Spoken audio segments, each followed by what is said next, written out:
Israel और Iran के समर्थक लड़ाकों की लड़ाई कई देशों के बारूदी घमासान में बदलती दिख रही है, जिसमें नेतन्याहू की हार की 100% गारंटी भी दी जा रही है। क्योंकि इजराइल ईरान टकराव में सऊदी अरब के प्रिंस मोहम्मद बिन सलमान वॉर चेंजर लीडर बन चुके हैं। प्रिंस सलमान के हाथ इस युद्ध की सुप्रीम कमान ईरान थमा सकता है। प्रिंस सलमान को प्रेसिडेंट पुतिन का भी फुल सपोर्ट मिल सकता है। यानी इजराइल के खिलाफ युद्ध में अब अरब वर्ल्ड का अलायंस उतरने जा रहा है। क्राउन प्रिंस मोहम्मद बिन सलमान को ईरान ने साध लिया है, जिसके साथ ही अरब वर्ल्ड का सबसे ताकतवर और दौलतमंद साथी ईरान के साथ आ चुका है।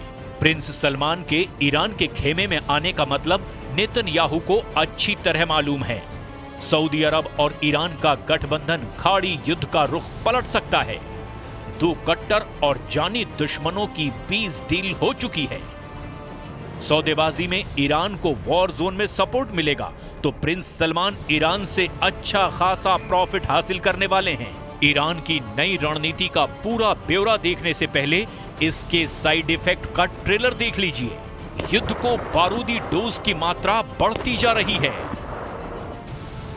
हिजबुल्लाह ने इजराइल पर 60 रॉकेट दागे हैं। इजराइल में सिर्फ एक जख्मी हुआ, कुछ इमारतें टूटी, लेकिन बदले में इजराइल ने बेरूत को आधी रात से दहलाना शुरू कर दिया। रविवार की सुबह तक मिसाइलें बरसाता रहा। इजराइल के हमले में बेरूत में 20 लाशें गिरी, 60 से ज्यादा लोग घायल हो गए।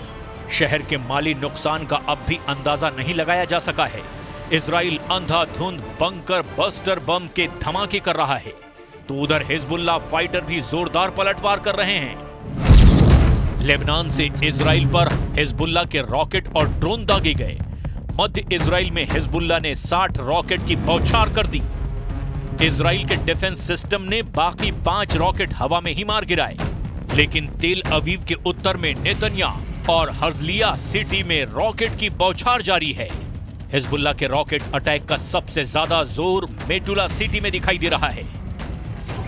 लेबनान से रॉकेट दागे जाने के बाद मेटुला में भारी नुकसान की खबर है।